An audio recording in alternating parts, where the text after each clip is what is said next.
Alors, bonsoir et bienvenue au point de presse de la séance publique du conseil d'administration de la STO. Donc, avant de passer à la période de questions pour les journalistes, je vais inviter notre président, notre directeur général à vous prononcer quelques notes d'ouverture. Donc, pour débuter, M. Jocelyn Blondin, président du conseil d'administration. Blondin. Merci beaucoup. Alors, bonjour à vous. Premièrement, je vais juste faire une petite mise au point un peu au niveau du projet du tramway. Vous savez sûrement que la semaine dernière, on a rencontré avec la mairesse les 4 députés fédéraux. Alors, c'était un peu pour répondre un peu à leurs questions. Et aussi, nous, on avait des questions au niveau, vous savez, au niveau du financement. On a rencontré aussi les gens de la CCM.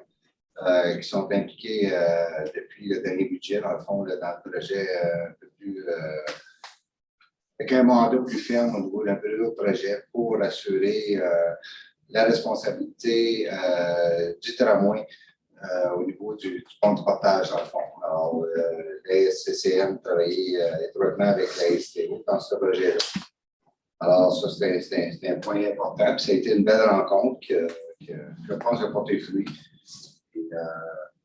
Aussi, hier, j'étais avec le directeur général, on était à Québec avec la mairesse.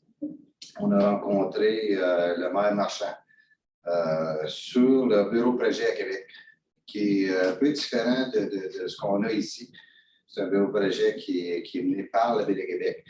Mais si on regarde le cheminement un peu, ça a commencé avec la RTC, le cheminement, on sait qu'ils sont environ 2 ans en avance sur nous, mais on a appris des belles choses. Ce qui est intéressant, c'est au niveau, ce que moi j'en retiens de cette rencontre-là, c'est au niveau de l'engagement politique qu'il y a, et puis le travail, le beau travail qu'il y a au niveau de l'administration de la Ville de Québec, et le bureau projet et le RTC.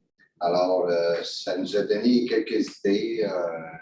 Je sais que la mairesse en est sortie aussi très, très heureuse de la rencontre.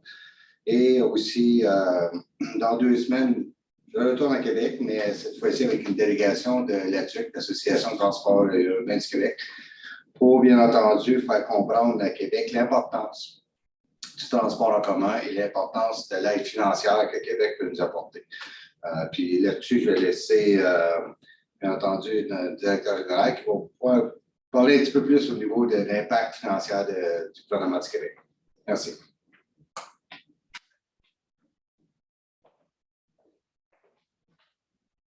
Merci, M. le Président. Effectivement, on vous a partagé un peu l'information dans les dernières semaines à l'effet que le gouvernement du Québec avait pris la décision de bonifier le programme d'aide d'urgence, en fait, de le prolonger d'une année pour couvrir la période 2022-2023. Ceci étant dit, c'est important au niveau des sociétés de transport d'avoir un horizon de développement, un horizon de planification sur le plus long terme. On ne va pas se le cacher, on a des échanges avec les autres sociétés de transport. La situation est vraiment dramatique pour les sociétés de transport. C'est plus particulièrement le cas pour nous ici en Outaouais. Je sais que c'est le cas, puis ça fait les manchettes également du côté de ces transports, vous le savez. L'employeur principal étant le gouvernement fédéral, l'impact du télétravail a des répercussions plus importantes chez nous. Nous sommes rendus à environ 51% de l'achalandage, du niveau d'achalandage qu'on avait avant la pandémie. Comparativement aux autres sociétés de transport, on retrouve là, des niveaux qui vont se situer au-dessus de 60-65%. Donc, c'est particulièrement difficile ici. Et ce qu'on est à préparer en ce moment, évidemment, là, on est dans les premières étapes de préparer le budget 2023.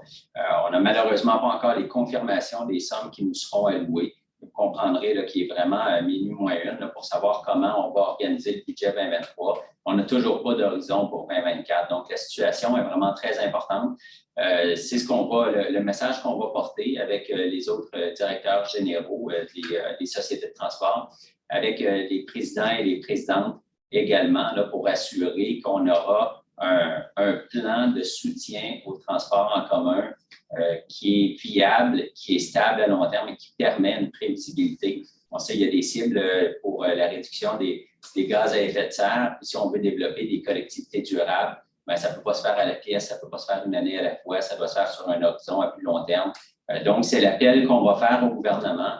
Et j'en profite pour réitérer, je le fais à chaque séance, l'appel au gouvernement fédéral de préciser les plans de retour. Vous l'avez vu, là, on adopte notre service d'automne 2022. Ce qu'on va faire, puis ça va se voir de plus en plus, je crois, dans les différentes villes, c'est un rééquilibrage du service qu'on appelle le service pour les navetteurs, donc le service de pointe, rééquilibrer le service pour investir davantage en hors-pointe, donc durant le jour, durant les week-ends, durant le soir, et en contre-pointe, là, donc les déplacements qui ne vont pas dans le sens, par exemple, de l'est vers le centre-ville, mais dans l'autre direction. Ces investissements-là sont importants.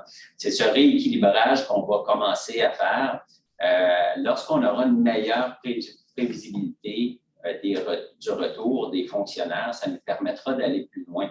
On se souviendra qu'avant la pandémie, notre croissance d'achalandage en hors-pointe était d'environ 18 par année. Donc, on sait qu'il y a vraiment une demande. Maintenant, si on veut faire une utilisation optimale de nos ressources, ça devient extrêmement important que le gouvernement fédéral précise son plan de retour des employés. Merci.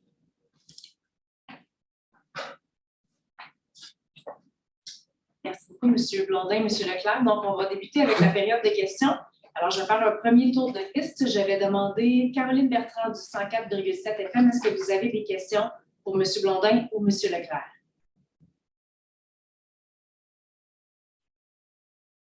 Alors, Caroline ne semble pas branchée. Je vais passer du côté de Yannick Boursier de l'Info Basse-Lièvre. Est-ce que Yannick avait des questions? Bien sûr. Bien sûr. On s'écoute.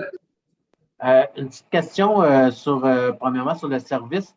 On indique dans le communiqué, pour pallier à la diminution du service en pointe, les horaires d'autobus seront retravaillés en tenant compte des fréquences.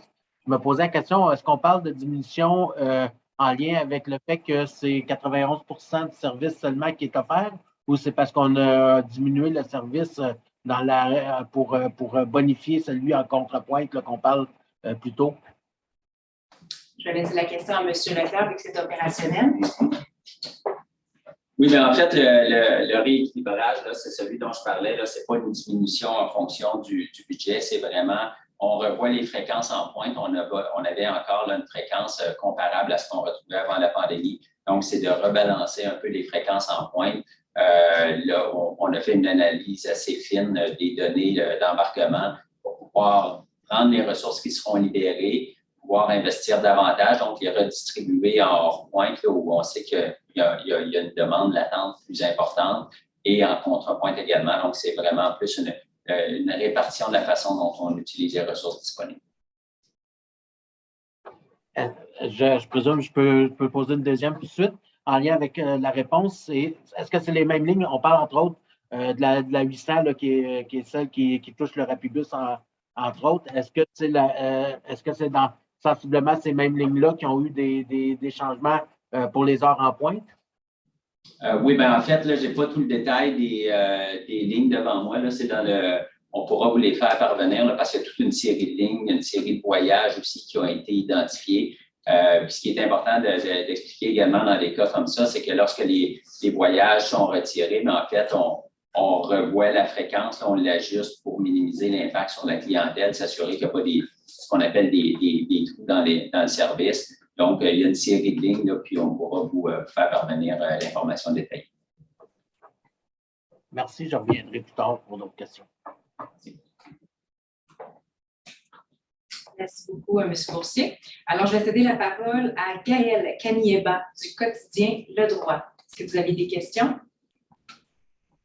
Oui, mais par contre, je ne sais pas si vous m'entendez. Oui, on vous entend très bien. C'est parfait, merci beaucoup. Moi, je voulais plutôt revenir sur l'ouverture de l'école secondaire. Vous dites que les lignes scolaires seront intégrées, seront révisitées en prévision de la prochaine rentrée scolaire. Est-ce que ça veut dire qu'on va aussi réajuster en fonction de la demande? On va enlever, on va ajouter? Ça veut dire quoi cette phrase, s'il vous plaît? M. Leclerc? Oui. Oui, c'est qu'en fait, à chaque rentrée scolaire, on a des échanges, on a un partenariat, là, comme vous savez, avec le Centre de services scolaires de portage de l'Outaouais. Donc, on fait une évaluation en fonction que ce soit des nouvelles écoles qui ouvrent ou des changements ou des déplacements. Donc, on revoit, là, ça fait partie de notre offre de services régulier. On rééquilibre selon les écoles. Donc, c'est dans ce contexte-là. On ne retire pas du service pour diminuer le service aux écoles. C'est vraiment un rééquilibrage selon les besoins qui sont identifiés par les centres de services scolaires là, avec lesquels on travaille. Merci. Et je voulais savoir, parce que vous parlez de bonifier les services, est-ce que par bonifier, on parle pécuniairement parlant ou bien on parle juste de nombre des bus? Est-ce qu'on parle d'argent là-dedans? En fait, là, c'est un rééquilibrage donc des ressources, les ressources qu'on libère en réduisant le service de pointe, donc le service vers les centres-villes où on a moins de besoins. On reprend les ressources qui sont libérées, on les injecte dans le hors-pointe. Donc, ce n'est pas des investissements supplémentaires. Pour certaines lignes hors-pointe, par exemple, ça va se traduire par des investissements supplémentaires. Mais au niveau budgétaire, là, on parle ce sont des bases communicantes. Donc, on reprend d'un côté, puis on augmente la fréquence là où on identifie les besoins potentiels. Alors, OK, juste pour être sûr, la dernière question, donc ça veut dire, mettons, on enlève un bus, mettons le bus 38, on enlève de Saint-Joseph, mais pour qu'il soit adapté dans un autre secteur ou bien c'est plutôt dans une autre tranche horaire? Mais en fait, c'est ça, on ne retire pas une ligne au complet. Si on prend, par exemple, si on prenait l'exemple d'une ligne comme la 38, s'il y a disons, 6 voyages durant l'heure de pointe, on fait l'analyse, on a besoin de seulement 4 voyages, bien là, il y a des ressources qui deviennent disponibles en temps et en argent. Puis on va réinvestir l'équivalent de ces ressources-là dans le service hors pointe, donc en après-midi et en soirée. Ce qui est intéressant également pour la clientèle, c'est quelque chose qu'on entend beaucoup de la clientèle depuis les dernières années. Si on veut transformer, puis c'est une belle opportunité de le faire, si on veut vraiment transformer le service dans la région, offrir plus un service comme on qualifierait un peu plus de 24/7. Donc, pour relier les secteurs, pour permettre aux gens de ne pas avoir besoin d'une deuxième voiture, il faut vraiment investir plus dans le hors-pointe. Donc, quand on investit là, ça coûte moins cher qu'investir dans la pointe. Donc, ce qu'on libère de ce côté-là, c'est là qu'on peut investir davantage pour bonifier l'offre, ce qu'on entend beaucoup de la collectivité là, depuis plusieurs années. Ça marche, merci beaucoup. Merci beaucoup, Mme Kanieva. Alors, je reviens. Est-ce que Caroline Bertrand, 187, est de retour? Donc, elle semble juste branchée pour capter l'image. Donc, je reviens vers Yannick Boursier. Est-ce que vous aviez d'autres questions? J'ai une question, je ne sais pas si c'est à qui la poser, mais vous aviez établi un plan là, 2019-2024, si je me rappelle bien, qui allait établir à quel moment vous alliez faire une révision complète de chacun des secteurs de l'ex-ville de Gatineau. Vous aviez commencé déjà avec Elmer et le plateau, entre autres, je pense l'île de Hall aussi. Je me demandais, vous aviez prévu dans ce plan-là 2022, l'Est-de-la-Ville, Buckingham. On sait que ça n'a pas été fait. Je me demandais si le plan était toujours prévu et si oui, quand est-ce? Donc, effectivement, comme ça touche l'offre de service, je vais laisser la parole une fois de plus à M. Leclerc.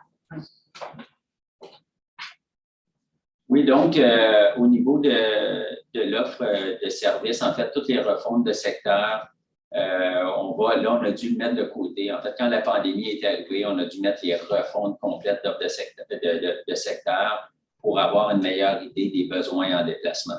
Puis là, je réitère, c'est ce qu'on veut dire par demander au fédéral de préciser le plus tôt possible.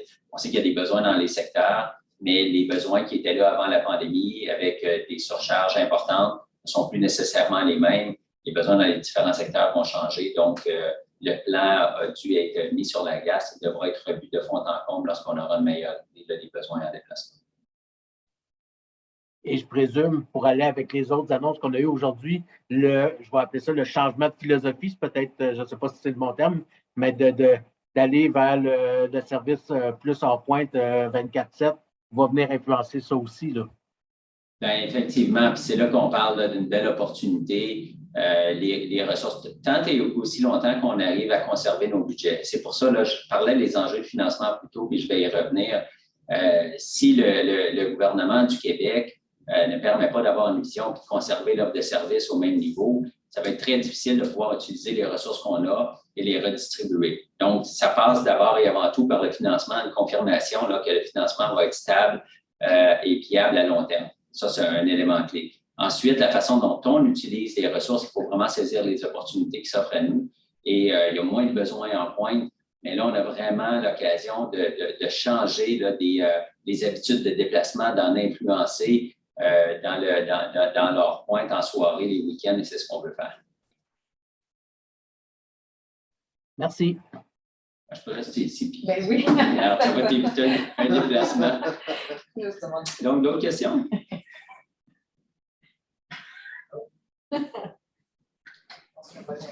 Parfait. Ben, merci beaucoup. Puis on se revoit le 26 mai. Excellent. Merci. Au revoir.